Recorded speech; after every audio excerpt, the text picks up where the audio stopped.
everyone, welcome back to YouTube platform Bright English Hub. Today I am here in front of you with an interesting topic, the pronoun and its type. आज मैं आपके समक्ष एक नया topic लेकर उपस्थित हूँ, सर्वनाम और उसके प्रकार। आइए जानते हैं प्रोनाउन और उसके टाइप्स के बारे में। Pronoun, a pronoun is a word used in place of noun. Pronoun सर्वनाम वह शब्द है जो कि नाउन के स्थान पर यूज किया जाता है, नाउन के स्थान पर प्रकट किया जाता है। Hari has not come because he is ill. इस एग्जाम्पल में हरी जो है वो नाउन होगा और ही प्रोनाउन होगा। काइंड्स ऑफ प्रोनाउन, जानते हैं प्रोनाउन के प्रकार के बारे में। प्रोनाउन के 9 प्रकार होते हैं। पर्सनल प्रोनाउन पुरुषवाचक सर्वनाम, रिफ्लेक्सिव प्रोनाउन निजवाचक सर्वनाम, एम्फैथेटिक प्रोनाउन दृढ़ सूचक सर्वनाम, रेसिप्रोकल प्रोनाउन परस्पर वाचक सर्वनाम, डेमोन्स्ट्रेटिव प्रोनाउन संकेतवाचक सर्वनाम, इंटेरोगेटिव प्रोनाउन प्रश्नवाचक सर्वनाम, इंडेफिनिट प्रोनाउन अनिश्चयवाचक सर्वनाम, डिस्ट्रीब्यूटिव प्रोनाउन विभाग सूचक सर्वनाम, रिलेटिव प्रोनाउन संबंधवाचक सर्वनाम। आइए अब हम समझते हैं पर्सनल प्रोनाउन के बारे में। This pronoun is used for person और थिंग्स। यह प्रोनाउन स्त्री, पुरुष और वस्तु का बोध कराता है। Such as I, we, you, they, he, she, it. There are 3 kinds of personal pronoun. First person, I, we, and the words which are made by them such as me, mine, us, our, etc. First person pronoun में I और we का use होता है और इनके द्वारा जो शब्द बनाए जाते हैं जैसे कि me, mine, us, our, etc. इनका इस्तेमाल होता है, इनका प्रयोग होता है। Second person you, second person जो होगा वो you होगा और इनके द्वारा जो शब्द बनाए गए हैं, जो यू के द्वारा शब्द बनाए जाते हैं जैसे योर, योर्स, एसेट्रा, ये सभी सेकंड पर्सन प्रोनाउन में आएंगे। Third person he, she, it, they. Third person pronoun में ही, शी, इट, दे आएंगे और इनके द्वारा जो शब्द बनाए जाते हैं जैसे कि him, his, her, hers, its, them, their, etcetera, ये सभी क्या होंगे? ये थर्ड पर्सन प्रोनाउन में आएंगे। अब एक एग्जांपल लेते हैं। She is reading a book. वह किताब पढ़ रही है। तो यहाँ पर शी जो होगा वो पर्सनल प्रोनाउन होगा। We are doing our work. यहाँ पर वी जो होगा वो पर्सनल प्रोनाउन होगा और पर्सनल प्रोनाउन में भी फर्स्ट पर्सन होगा वी। और पहले वाले एग्जांपल में she is reading a book, ये जो शी है वो पर्सनल प्रोनाउन तो होगा ही होगा, बट ये क्या होगा? थर्ड पर्सन होगा। जैसे कि हमने नाउन पढ़ते वक्त समझा था कि जो कारक है, केसेस हैं, वे 3 प्रकार के होते हैं। पहला नॉमिनेटिव केस, दूसरा ऑब्जेक्टिव केस और तीसरा पजेसिव केस। अब हम जानेंगे प्रोनाउन के साथ नॉमिनेटिव केस में और ऑब्जेक्टिव केस में और पजेसिव केस में किन वर्ड्स का यूज किया जाता है, कौन से पर्सन्स का यूज किया जाता है।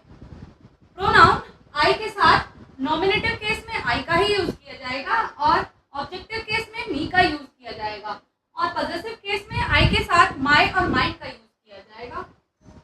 प्रोनाउन वी के साथ नॉमिनेटिव केस में वी का ही यूज किया जाएगा, ऑब्जेक्टिव केस में अस का यूज किया जाएगा और पजेसिव केस में वी के साथ आवर और अवर्स का यूज किया जाएगा। ये दोनों आई और वी फर्स्ट पर्सन प्रोनाउन होंगे। यहाँ पर यू, यू के साथ नॉमिनेटिव केस में यू का ही प्रयोग किया जाएगा, ऑब्जेक्टिव केस में यू का प्रयोग किया जाएगा और पजेसिव केस में योर और योर्स का प्रयोग किया जाएगा। ही, यहाँ पर यू जो होगा वो सेकंड पर्सन प्रोनाउन होगा। ही के साथ नॉमिनेटिव केस में ही का प्रयोग किया जाएगा और ऑब्जेक्टिव केस में हिम का प्रयोग किया जाएगा और पजेसिव केस में हिज का प्रयोग शी का नॉमिनेटिव केस में शी का प्रयोग किया जाएगा और ऑब्जेक्टिव केस में हर का प्रयोग किया जाएगा और पजेसिव केस में सी के साथ हर और हर्स का प्रयोग किया जाएगा। इट का नॉमिनेटिव केस में इट के साथ इट का प्रयोग किया जाएगा और ऑब्जेक्टिव केस में भी इट का ही प्रयोग किया जाएगा और पजेसिव केस में इट्स का प्रयोग किया जाएगा। प्रोनाउन दे, ये ही, शी, इट और दे ये थर्ड पर्सन प्रोनाउन होते हैं।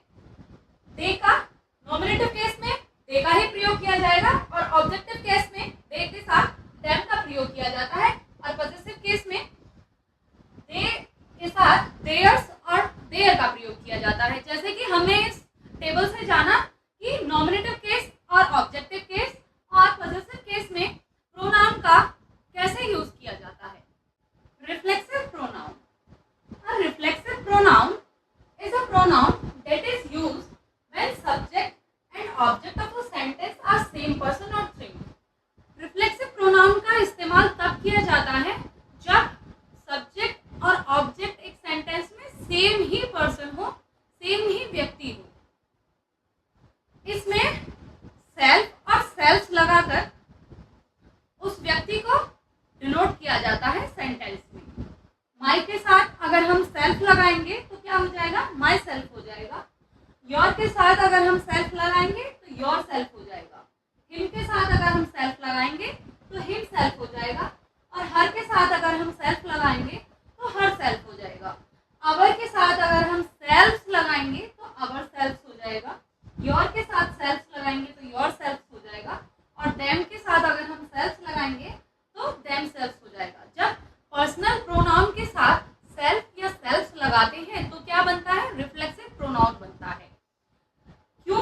क्योंकि एक सेंटेंस में जब सब्जेक्ट की बात हो रही है और ऑब्जेक्ट जो है वो भी वही व्यक्ति है जो सब्जेक्ट है, तब हम रिफ्लेक्सिव प्रोनाउन का इस्तेमाल सब्जेक्ट के अनुसार ऑब्जेक्ट में करेंगे। For example, the boys hurt themselves. यहाँ पर द बॉयज जो है वो क्या है, यहाँ पर द बॉयज प्रोनाउन सब्जेक्ट है और यहाँ पर देमसेल्फ जो है वो क्या है, ऑब्जेक्ट है। और बॉयज के लिए ही यहाँ पर देमसेल्फ यूज किया गया है, इसलिए ये क्या है, एक रिफ्लेक्सिव प्रोनाउन की तरह देमसेल्फ का इस्तेमाल किया गया है। अब दूसरे एग्जाम्पल से समझते हैं। The old man hanged himself. यहाँ पर जो ओल्ड मैन होगा वो क्या है, सब्जेक्ट होगा और हिमसेल्फ क्या है, ऑब्जेक्ट है। यहाँ पर जो ओल्ड मैन है वो और हिमसेल्फ जो है वो एक ही व्यक्ति है, एक ही व्यक्ति के बारे में बात की जा रही है, इसलिए यहाँ पर हिमसेल्फ जो होगा वो क्या होगा, रिफ्लेक्सिव प्रोनाउन होगा। If you do so you will hurt yourself. यहाँ पर यू क्या है, यू सब्जेक्ट है और योरसेल्फ क्या है, ऑब्जेक्ट है। तो यहाँ पर यू और योरसेल्फ एक ही व्यक्ति के बारे में बात की जा रही है, तो जो शब्द एक व्यक्ति के बारे में बात करने के लिए ऑब्जेक्ट की तरह यूज किया गया है वह क्या है, योरसेल्फ किया गया है और ये रिफ्लेक्सिव प्रोनाउन होगा। I covered my self with a blanket.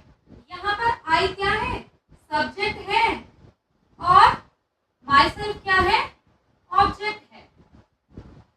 यहाँ पर आई और माई एक ही पर्सन के बारे में बात की जा रही है, इसलिए यहाँ पर माई के साथ सेल्फ लगाकर क्या बनाया गया, रिफ्लेक्सिव प्रोनाउन बनाया गया और ये एक रिफ्लेक्सिव प्रोनाउन होगा। Emphatic pronoun, the same word that are used as reflexive pronoun are also used as emphatic pronoun. Means जिन शब्दों का इस्तेमाल रिफ्लेक्सिव प्रोनाउन की तरह होता है उन्हीं शब्दों का इस्तेमाल एम्फेथेटिक प्रोनाउन की तरह होता है। These pronouns are used to express emphasis. ये प्रोनाउन emphasis मतलब जोर या बल या दृढ़ प्रकट करने के लिए इस्तेमाल किए जाते हैं। For example, I myself will do it. यहाँ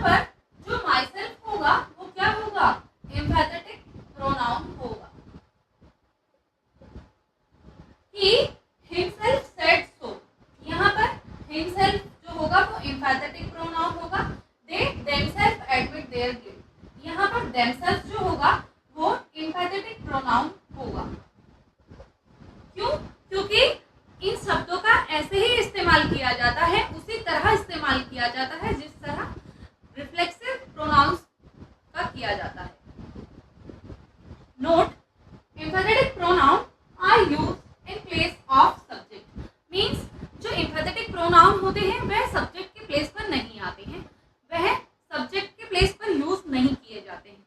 जैसे एक एग्जांपल से समझते हैं, my self will do it. ये जो एग्जांपल है my self will do it, ये रॉन्ग होगा। क्यों? क्योंकि जो एम्पैथेटिक प्रोनाउन होते हैं उनका इस्तेमाल सब्जेक्ट के प्लेस पर नहीं किया जाता है। यहाँ पर मैंने दूसरा एग्जांपल लिया, I myself will do it. यहाँ पर जो एम्पैथेटिक प्रोनाउन है वह सब्जेक्ट की तरह यूज नहीं हुआ है, वह सब्जेक्ट पर क्या बल या जोर प्रकट करने के लिए इस्तेमाल किया गया है, इसलिए यहाँ पर ये क्या होगा, एम्पैथेटिक प्रोनाउन होगा। Reciprocal pronoun, the pronoun which is formed by two pronouns and express mutual relationship in are called reciprocal pronoun। जब कोई प्रोनाउन दो व्यक्तियों के बीच में फॉर्म होता है और वह उन दोनों के बीच में एक म्यूचुअल रिलेशनशिप दिखाता है, तब क्या बोलते हैं, उसे रेसिप्रोकल प्रोनाउन बोलते हैं। जब कोई प्रोनाउन फॉर्म हो रहा है और वह दो व्यक्तियों के बीच में एक संबंध जता रहा है, वह क्या होता है, रेसिप्रोकल प्रोनाउन होता है, संबंधवाचक सर्वनाम होता है।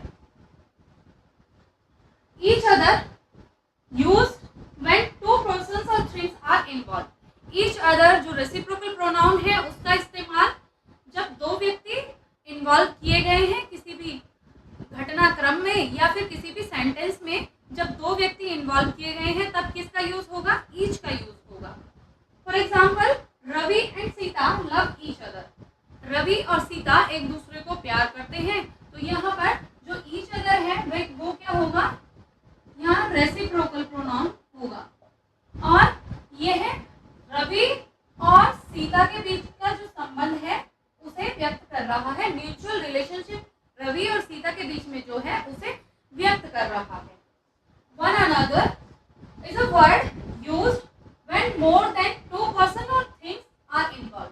वन अनदर एक ऐसा शब्द है जहाँ जो वहां पर यूज किया जाता है जहाँ दो से अधिक व्यक्तियों की बात हो रही है, दो से अधिक व्यक्तियों का संबंध एक दूसरे से जताया जा रहा है। For example, the students in the class help one another. यहाँ पर जो वन अनदर होगा वो क्या होगा, रेसिप्रोकल प्रोनाउन होगा। क्यों? क्योंकि यहाँ पर जो बात हो रही है वह दो से अधिक व्यक्तियों की बात हो रही है। ईच और वन अनदर दो ऐसे शब्द हैं जो कि रेसिप्रोकल प्रोनाउन की तरह इस्तेमाल किए जाते हैं। केवल यही तो ऐसे वर्ड हैं जो रेसिप्रोकल प्रोनाउन की तरह यूज किए जाते हैं। Reciprocal pronoun is used in objective case. Reciprocal pronoun का इस्तेमाल ऑब्जेक्टिव केस में ही किया जाता है। रेसिप्रोकल जो प्रोनाउन है ईच और वन अनदर, ईच अदर और वन अनदर, इनका इस्तेमाल केवल ऑब्जेक्ट के पोजीशन पर ही किया जाएगा। For example, we 5 friends promise to support one another. 5 मित्रों ने क्या किया है, एक दूसरे को सपोर्ट करने का वादा किया। तो यहाँ पर जो पर्सन्स है वो क्या है, दो से ज्यादा व्यक्ति की बात हो रही है और वन अनदर क्या है, रेसिप्रोकल प्रोनाउन है और यहाँ पर ऑब्जेक्ट की जगह इसका इस्तेमाल किया गया है। Demonstrative pronoun are used to point out a noun. संकेतवाचक सर्वनाम का इस्तेमाल किसी नाउन की तरफ संकेत करने के लिए होता है। For example, this is my book. यहाँ पर दिस जो होगा वो डेमोन्स्ट्रेटिव प्रोनाउन होगा और बुक क्या है, नाउन है। ये दिस जो यहाँ पर वर्ड यूज किया गया है वह क्या कर रहा है, बुक की तरफ क्या संकेत कर रहा है। That is your pen. Pen जो है वो नाउन है और दैट डेमोन्स्ट्रेटिव प्रोनाउन है। तो यहाँ पर दैट जो है वो पेन की तरफ क्या कर रहा है, संकेत कर रहा है। That is your pen. Those demonstrative pronoun है और बुक्स जो है वो नाउन है। यहाँ पर भी इस एग्जाम्पल में दोस बुक्स, दोस क्या कर रहा है, बुक्स उसकी तरफ संकेत कर रहा है कि वे किताबें। दिस और that is use for singular number pronoun. This और डेट का जो डेमोस्ट्रेटिव प्रोनाउन है दिस और डेट, उनका प्रयोग सिंगुलर नंबर के लिए किया जाता है, एक वचन प्रोनाउन के लिए किया जाएगा। और दिस, अगर हम इसका दिस का प्रयोग प्लूरल नंबर में करेंगे तो दिस का क्या हो जाएगा, दीज हो जाएगा, और वह प्लूरल नंबर में उसका प्रयोग किया जाएगा। डेट, अगर सिंगुलर नंबर में डेट का प्रयोग हो रहा है तो प्लूरल नंबर में डेट का प्रयोग किस तरह किया जाएगा? प्लूरल नंबर में डेट का दोज हो जाएगा, जो कि प्लूरल नंबर डेमोस्ट्रेटिव प्रोनाउन की तरह उसका इस्तेमाल किया जाएगा। दिस और these point out me and noun. This और दीज जो डेमोस्ट्रेटिव प्रोनाउन है वो क्या, पास वाले जो नाउन होते हैं, पास वाली जो संज्ञा होती है, उसको संकेत करने के लिए इस्तेमाल किए जाते हैं। और that and those point out far nouns. That और दोज जो डेमोस्ट्रेटिव प्रोनाउन है वो जो दूर के संज्ञा है उसको संकेत करने के लिए इस्तेमाल किए जाते हैं। जैसे मैं बोलूं दोज बॉयज, तो यहाँ पर क्या है, दोज बॉयज, दूर हैं वो लड़के, इसलिए मैंने यहाँ पर क्या लगाया, दोज बॉयज लगाया। क्यों? क्योंकि वो लड़के जो हैं उनके जो डिस्टेंस है वो दूर है, इसलिए डेट नहीं लगाऊंगी, दोज यहाँ पर लगाऊंगी। दिस का दीज हो जाएगा और डेट का दोज हो जाएगा। और दिस और दोज पास वाले नाउन को संकेत करने के लिए इस्तेमाल होते हैं, और डेट और दोज दूर के जो नाउन हैं उनको संकेत करने के लिए इस्तेमाल किए जाते हैं। Interrogative pronoun. A pronoun is used for asking question is known as interrogative pronoun. जब किसी सर्वनाम का इस्तेमाल प्रश्न पूछने के लिए किया जाता है तो वह सर्वनाम प्रश्नवाचक सर्वनाम कहलाता है। For example, what is this, यहाँ पर व्हाट जो होगा वो इंटरोगेटिव प्रोनाउन होगा, यह क्या है। विच इज योर हाउस, तुम्हारा घर कौन सा है, तो विच यहाँ पर क्या इंटरोगेटिव प्रोनाउन होगा। Who broke the window, who यहाँ पर इंटरोगेटिव प्रोनाउन होगा कि किसने, विंडो किसने तोड़ी है, खिड़की किसने तोड़ी है। हु आर यू, यहाँ पर हु जो होगा वो क्या होगा, इंटरोगेटिव प्रोनाउन होगा। आप कुछ नियम इसके समझते हैं, जो कि who is used for person in nominative case. Who का इस्तेमाल, जो कि एक इंटरोगेटिव प्रोनाउन है, उसका इस्तेमाल नॉमिनेटिव केस में किया जाएगा। नॉमिनेटिव केस मतलब सब्जेक्टिव केस, सब्जेक्ट की जगह हु का इस्तेमाल किया जाता है। और whom is used in objective case, और whom का इस्तेमाल ऑब्जेक्टिव केस की तरह किया जाता है। whose is used in possessive case, whose का इस्तेमाल पोजेशन केस के लिए किया जाता है, क्या संबंध व्यक्त करने के लिए या अधिकार के लिए किया जाता है। What is generally used for things, जो what है इंटरोगेटिव प्रोनाउन वो किसके लिए यूज किया जाता है, ज्यादातर यह वस्तुओं के लिए इस्तेमाल किया जाता है। Which is used for persons, things or animal but always conveys the sense of selection. Which का जो इस्तेमाल किया जाता है, जो कि ये क्या है, इंटरोगेटिव प्रोनाउन है, उसका इस्तेमाल व्यक्ति, वस्तु और जानवर इनके लिए किया जाता है। और which से जो मैसेज कन्वे होता है वह हमेशा विच छांट करने का भाव प्रकट करता है। Which conveys a message of selection. जैसे मैं बोलूं विच इज योर हाउस, तो यहाँ पर क्या मैं छांट का भाव प्रकट कर रही हूँ, कह रही हूँ कि इनमें से तुम्हारा घर कौन सा है। Indefinite pronoun. An indefinite pronoun is a pronoun which does not refer any definite person और थिंग। इंडेफिनिट प्रोनाउन वह सर्वनाम है जिससे निश्चित व्यक्ति या वस्तु का बोध नहीं होता है, वह अनिश्चित प्रोनाउन कहलाता है, अनिश्चित सर्वनाम कहलाता है। For example, someone, anyone, nobody, everything, few, many, etcetera are some examples of indefinite pronoun. Let us take some examples to explain, to understand these examples of pronoun. Some are born brave. यहाँ पर some जो है वो indefinite pronoun है। यहाँ पर some indefinite pronoun इसलिए use हुआ है क्योंकि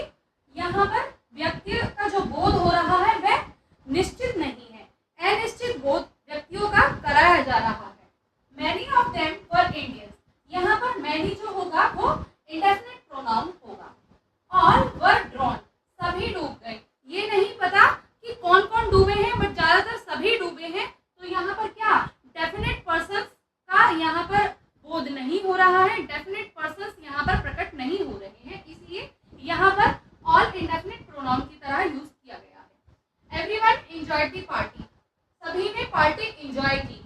यहाँ पर भी एवरीवन इंडेफिनिट प्रोनाउन है।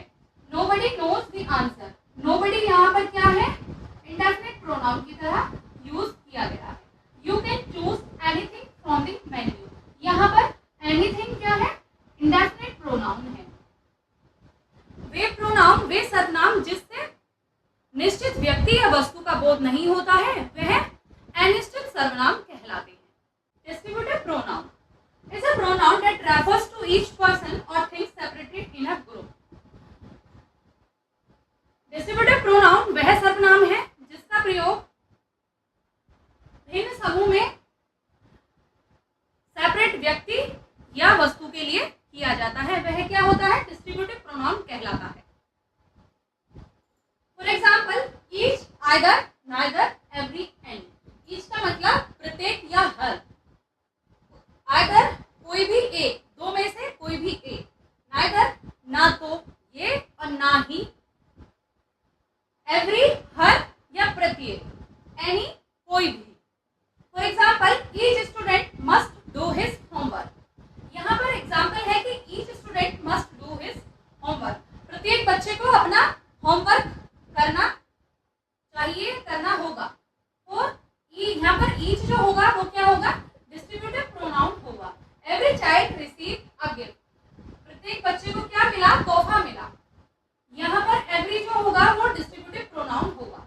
Either answer is correct, either जो होगा यहाँ पर वो क्या होगा, डिस्ट्रीब्यूटिव प्रोनाउन होगा। आइदर आंसर इज करेक्ट मतलब दोनों में से कोई एक आंसर क्या है, सही है। Either, neither of the boys is absent, neither क्या है, डिस्ट्रीब्यूटिव प्रोनाउन है। Any of these books can be taken, any क्या है, डिस्ट्रीब्यूटिव प्रोनाउन की तरह यहाँ पर इस्तेमाल किया गया है। कोई भी किताब पढ़ने के लिए ली जा सकती है या कोई भी किताब ली जा सकती है, तो यहाँ पर जो एनी का यूज हुआ है वह डिस्ट्रीब्यूटिव प्रोनाउन की तरह हुआ है। हम कहेंगे कि डिस्ट्रीब्यूटिव प्रोनाउन वे सर्वनाम होते हैं जिन सर्वनामों में ग्रुप में से प्रत्येक व्यक्ति या वस्तु का बोध होता है, वह क्या होते हैं, डिस्ट्रीब्यूटिव प्रोनाउन कहलाते हैं। रिलेटिव प्रोनाउन वह सर्वनाम है जिसका प्रयोग किसी संज्ञा से संबंध प्रकट करने के लिए किया जाता है, वह क्या होता है, संबंधवाचक सर्वनाम कहलाता है। Relative pronoun is that pronoun which is used to show the relationship in a noun. For example, I know the man who came here yesterday. इस एग्जाम्पल में who जो होगा वो क्या होगा, रिलेटिव प्रोनाउन होगा और इसका संबंध किससे जताया जा रहा है, मैन से जताया जा रहा है, मैन से प्रकट किया जा रहा है। मैन क्या है, नाउन है। Here is the boy who is my friend, who क्या है, रिलेटिव प्रोनाउन है और बॉय क्या है, नाउन है। इसका क्या संबंध, रिलेशन बताया जा रहा है। हु का रिलेशन किससे, बॉय से बताया जा रहा है, इसलिए ये क्या है, हु रिलेटिव प्रोनाउन है। Relative pronoun is used to join two sentences, relative pronoun का प्रयोग दो सेंटेंसेस, दो वाक्यों को जोड़ने के लिए किया जाता है और जिसे जोड़कर क्या बनता है, कॉम्प्लेक्स सेंटेंस बनता है, मिश्रित वाक्य बनता है। For example here is a girl, the girl was jumping in the class. ये यहाँ पर दो वाक्य दिए हुए हैं। हियर इज द गर्ल, ये एक वाक्य अलग दिया हुआ है और दूसरा क्या है, the girl was jumping in the class. तो जब ये दो वाक्य अलग अलग दिए हुए हैं और इनका एक वाक्य बनाया जाएगा तो क्या लगाया जाएगा, रिलेटिव प्रोनाउन का यूज किया जाएगा। यहाँ पर जो सेंटेंस फॉर्म होगा वो होगा here is the girl who was jumping in the class. यहाँ पर जो हु है, जो वर्ड हु है यहाँ पर वो क्या है, रिलेटिव प्रोनाउन है और इसका रिलेशन किससे है, नाउन से है। क्या, गर्ल, गर्ल इस सेंटेंस में क्या है, नाउन से है, नाउन है, इसलिए जो हु है उसका रिलेशन किससे है, नाउन से है, इसलिए ये क्या है, रिलेटिव प्रोनाउन है। अब दूसरा सेंटेंस लेते हैं, यू आर द मैन। ये पहला एक सेंटेंस है और दूसरा क्या है,